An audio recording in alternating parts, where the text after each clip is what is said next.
This is part 1 chapter of What If Tanjiro Was Stuck in a Time Loop. Link in description. If you enjoy this what if, then like, comment, and subscribe for more content. I'm also going to start posting 2 what is at the same time. The second one I'll be posting will be about Naruto. Well, anyways, enjoy the first part of this story.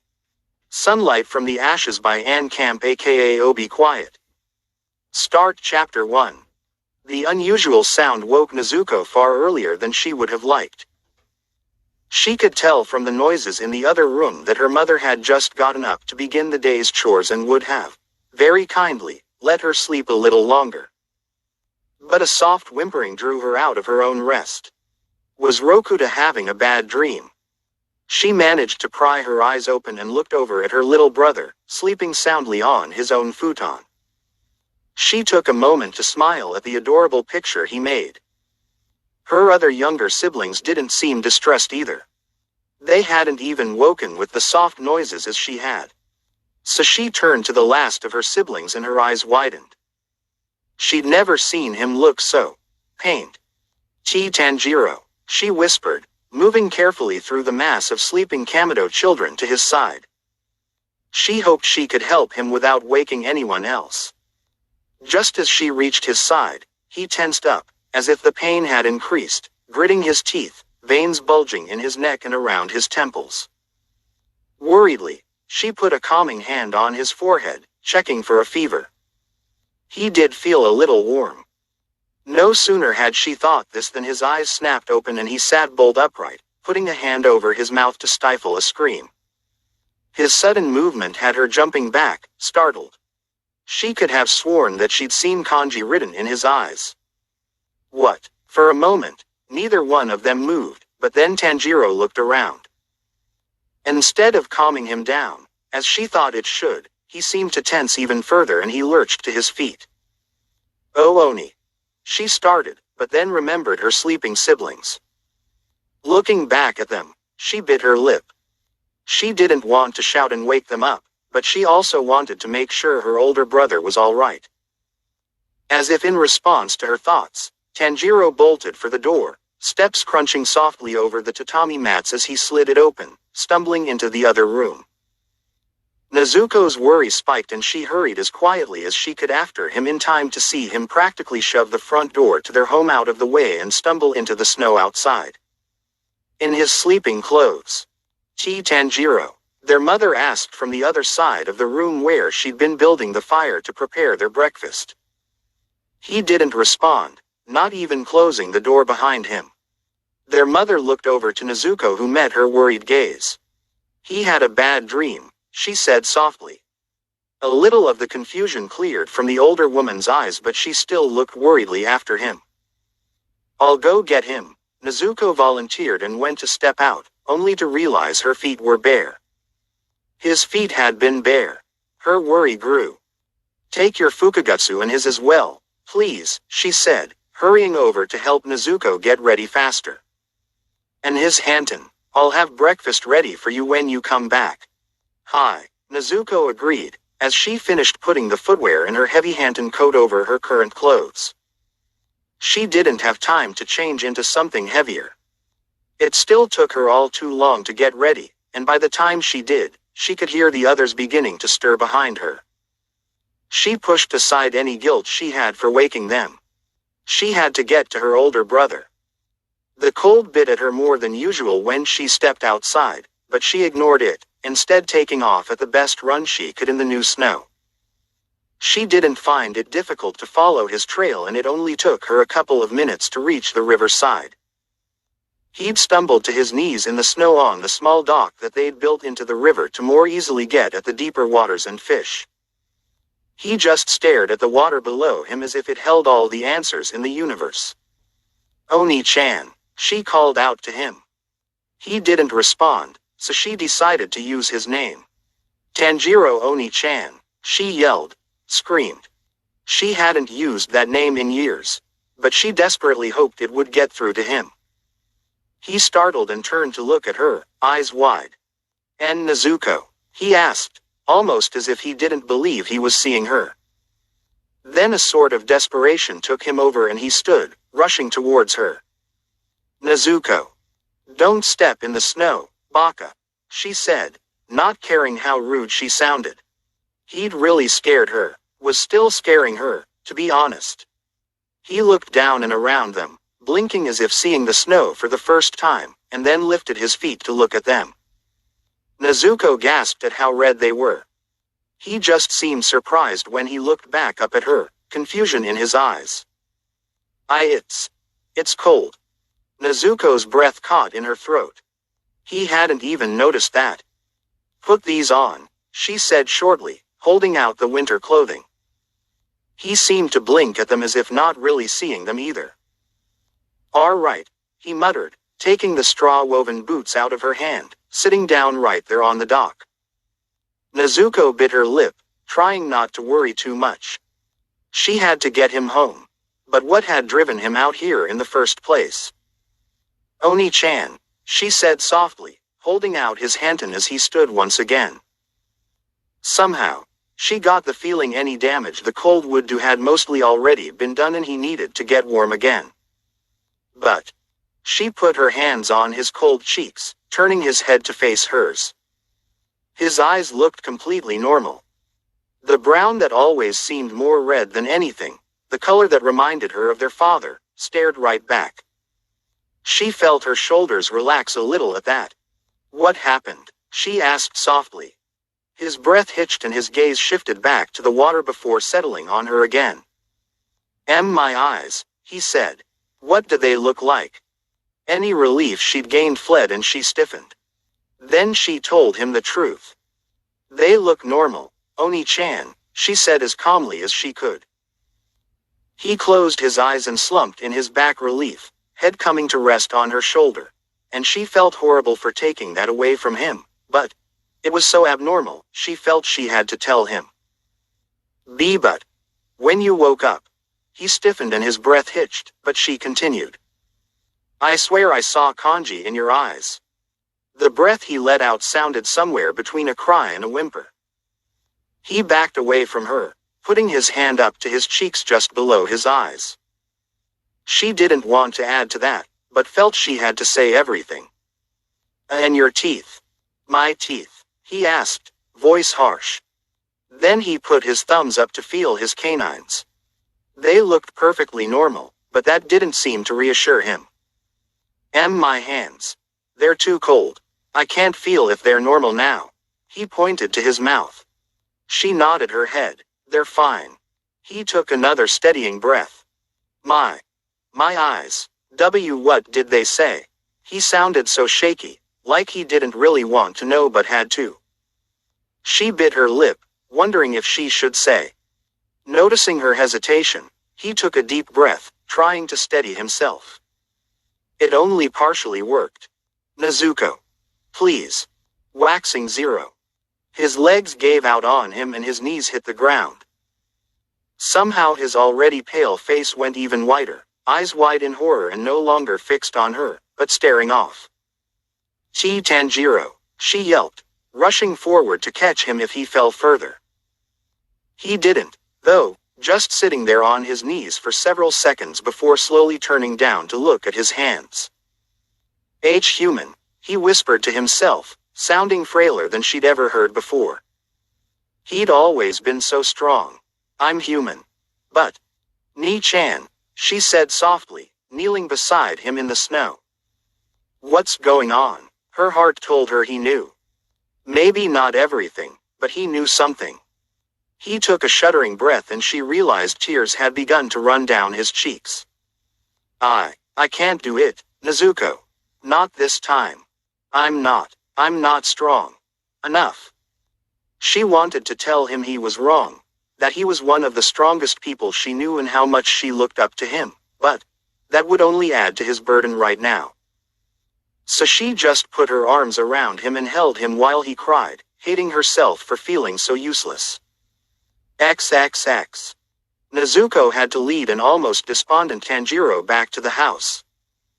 Everyone else sat around the pot above the fire in the center of the room eating their breakfast in a tense silence.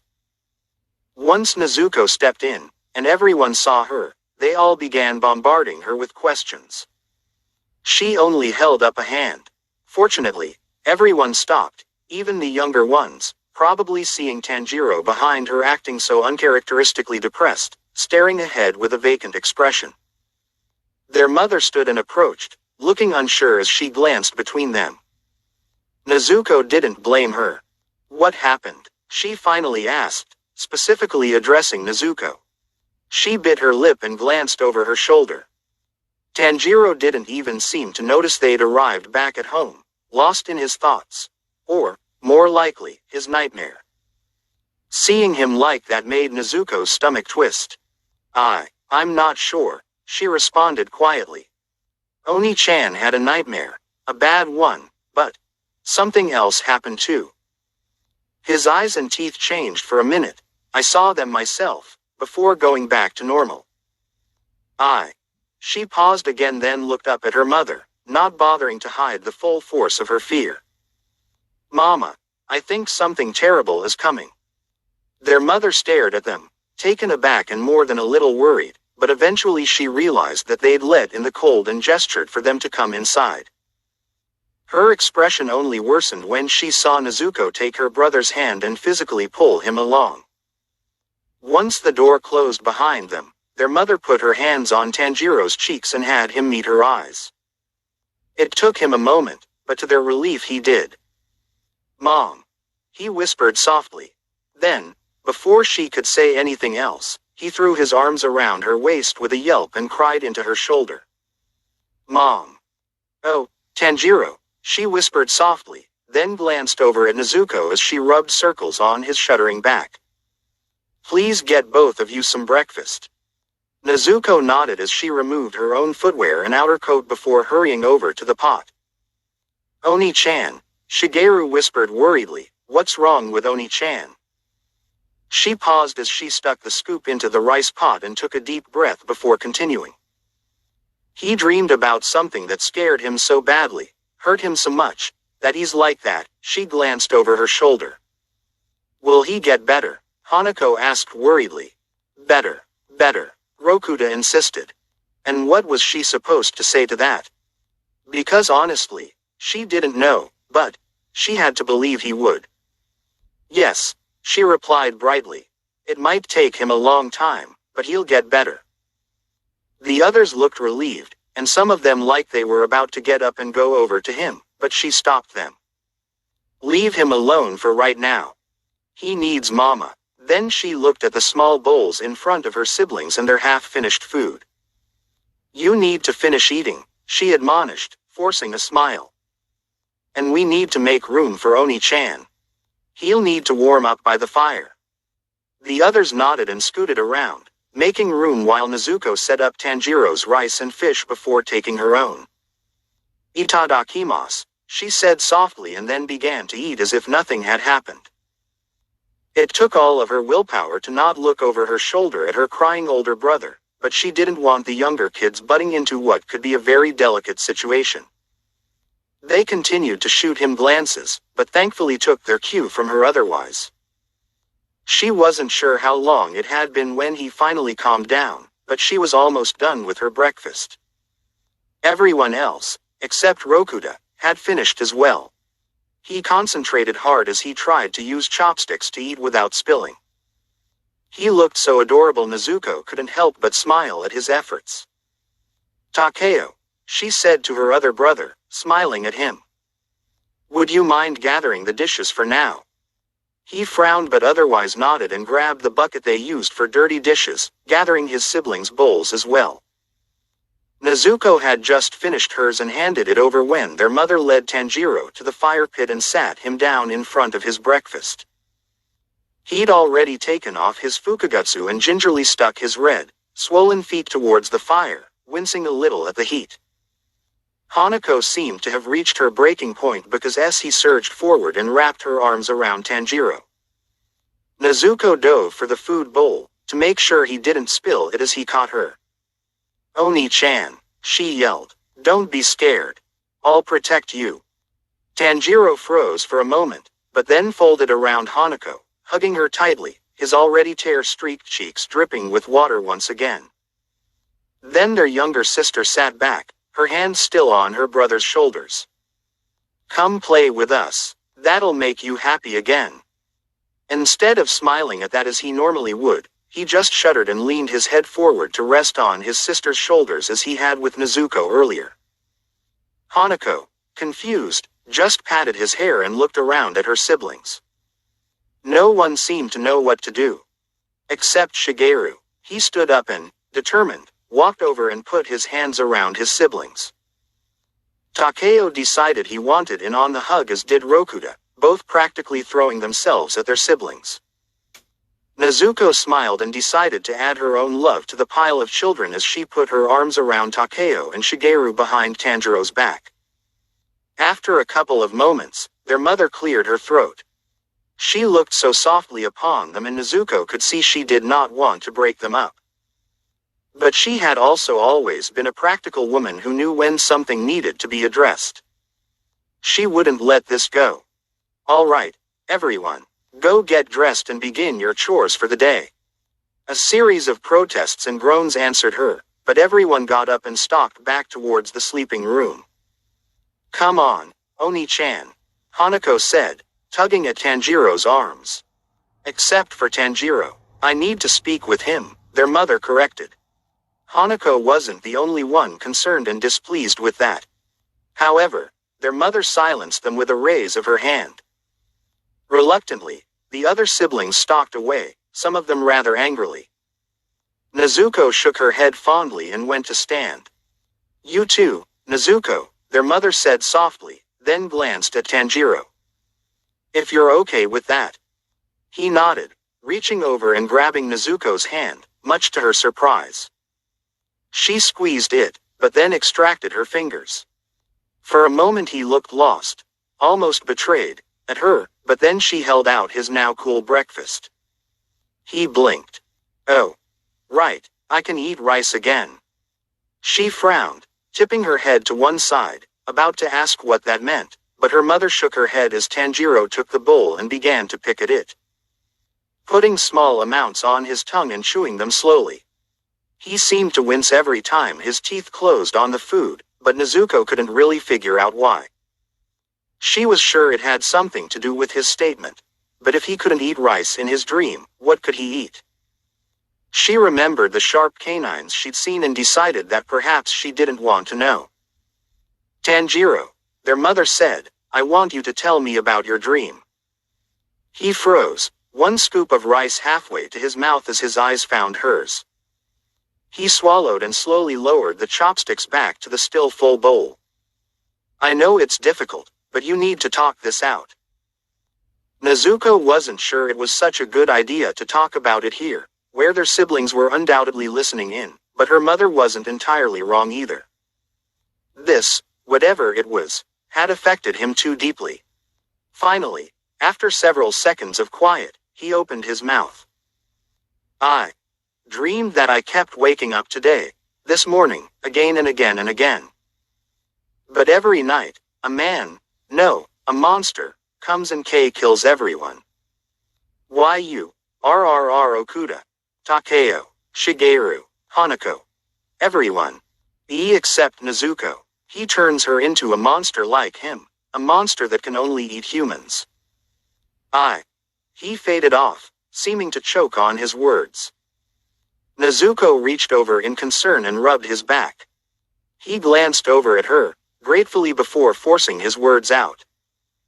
"I was out selling charcoal, like I was supposed to today, and didn't get back until late and stayed at Saburo-san's house. That's why I survived. I tried to learn to fight these monsters, and managed to stop Nezuko from attacking anyone until she could resist herself." Nezuko put a hand to her mouth, very much not liking the sound of this dream. No wonder her brother had had such a reaction. "I kept looking for a way to turn her human again and fight the person." He practically spit the word as if it were an insult. Nezuko wasn't sure she liked seeing her normally carefree older brother spit such vitriol but didn't say anything as he continued. "In the end, we almost had him but I was too close. He He did the same thing to me as he did to her as a last-ditch effort, turned me into a monster that attacked people, and I ran off. These monsters have powers called blood arts. When I activated mine, I woke up here, human again. And every time I died after that, I do the same thing again, and again and again. He took another steadying breath and then let it out slowly. Naturally, I tried to save you all, took you all to the village, but he found us there that night. Destroyed the entire village.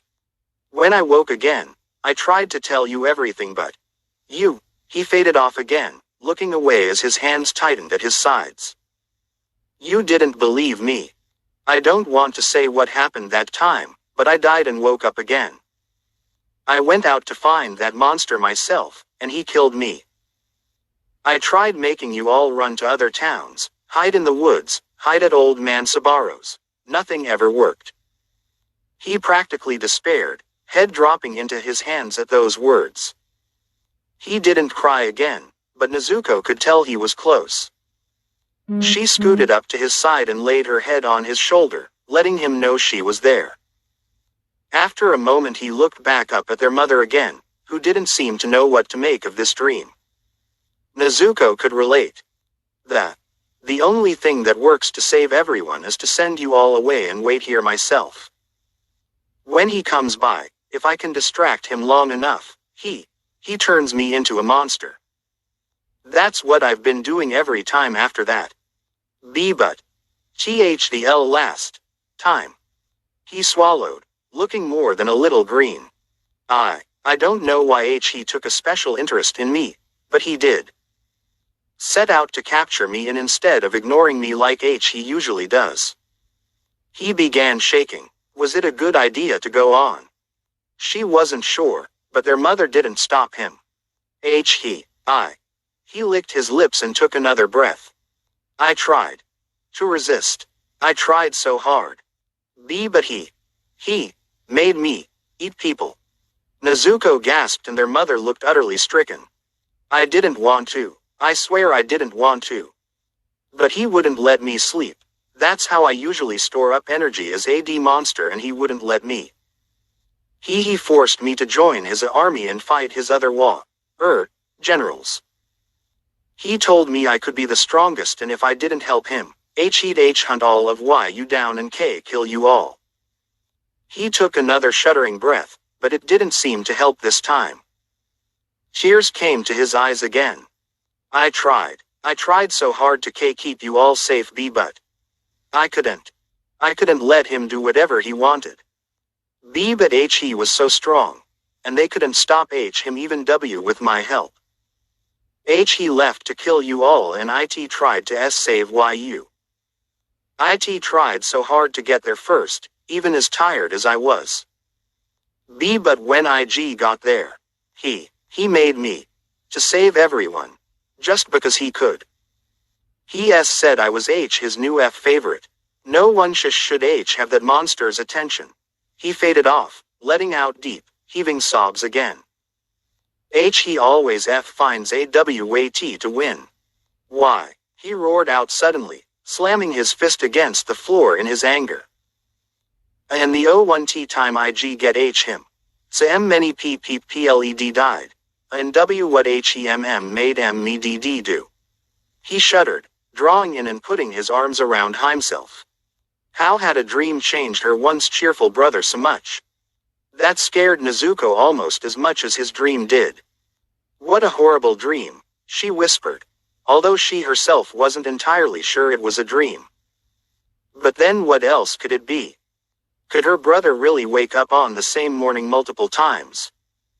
Monsters and magic, and this just seemed more like one of the mythological tales her grandmother used to tell instead of real life. Have you tried the river? Their mother said softly. Nezuko looked over at her, troubled and puzzled.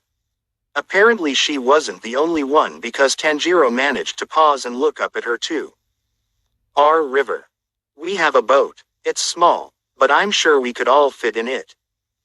We could even take some of our belongings in the water buckets and barrels. We'd have to tighten them down, though. She faded off, looking thoughtful. Her children continued to blink at her for several seconds. Then Tanjiro's face lit up with a tentative hope. It was the most positive she'd seen him that morning. Mom. Why you believe me? He asked softly. She came out of her reverie at his words and glanced sadly at him before moving over to put her arms around him. Nezuko sat back to give her some room, simply watching them. Oh, my son, my wonderful, incredible son. I will admit I didn't believe it was anything more than a dream at first. But then, well, 2 reasons convinced me. First, she glanced over at Nezuko. You said you saw his eyes change yourself. Nezuko nodded, realizing that was why her mother had wanted her to stay. Yes, I saw kanji written in his eyes and his teeth were sharp. Later, he looked completely normal. Which made absolutely no sense, but then she didn't know particulars about human-eating monsters either. Their mother nodded in confirmation as she went back to rubbing her son's back. And the second reason I believe you. This can't be the result of a dream. This reaction. It's too much. It reminds me of my father, when he came back from the Russian war. She shook her head, shuddering a bit herself. Then she looked down at the quivering ball of teenager in her arms. You've been through so much, and I am so sorry I didn't believe you before. Can you ever forgive me? He didn't respond, simply holding onto her and crying. He'd been doing that a lot, even for Tanjiro. He'd always seemed so strong, but she'd seen him cry plenty of times. Just not like this. But you didn't answer my question, their mother finally went on, her voice calm and probing. Did you try the river? Traveling by water can be much faster than by foot. We could make it to the town with enough time to buy a cart and be well on our way when night falls. We could even leave a false trail into the woods and see if he follows those so we don't have to worry about him attacking the village. Tanjiro sat back and stared at his mother, eyes red and puffy, mouth hanging open, as if she'd just hung the stars in the sky. Gee, that's a great idea, Mom. I mean, the false trails might not work, but I know he doesn't have as good of a sense of smell as I have, and I'd likely lose a trail in the city, even if I could follow it over water. And I know exactly where to go. And he beamed. Still not back to normal, but that was definitely far closer to the Tanjiro she knew. Something inside her she didn't know had clenched up relaxed. Well, their mother said with a smile. Then I suppose we should pack up, shouldn't we? Why yes. Tanjiro practically yelled, grinning, then shot to his feet. Oni-chan. Nezuko stopped him. He paused, blinking down at her. She held up his half-eaten bowl of rice. You can't just sleep and gain energy anymore. You have to eat like a normal human. Because he seemed like he really needed the grounding right now. He needed to know he was still human and he needed to get back into the habit of taking care of himself. He blinked at her, as if unable to comprehend her words, but then he snorted and sat back down, grabbing the bowl, although not before sending her an enormous Tanjiro smile. That, more than anything, helped to ease her worries. Every now and then, Tanjiro would give a smile that was all his, even if she couldn't begin to explain why. Right, he said, and then began shoving the rice and fish into his mouth, barely chewing before swallowing. She sighed, half tempted to smack him over the head and get him to slow down, but there was a tenseness there that hadn't been there before. He still didn't like eating, and now she had an inkling as to why. But it was better than it had been, so she'd count it as a win for now. XXX. 2 weeks later. Yorokudaki Sakanji didn't quite know what to expect when he sensed someone approaching his mountain, but an entire family of children who wanted to become demon slayers wasn't remotely close. XXX. End chapter 1. If you enjoyed this what if then like, comment, and subscribe for more content. I really love this story and there aren't many good demon slayer what ifs that are long and this one has 91 chapters so I can't wait. Anyways, see y'all in the next what if.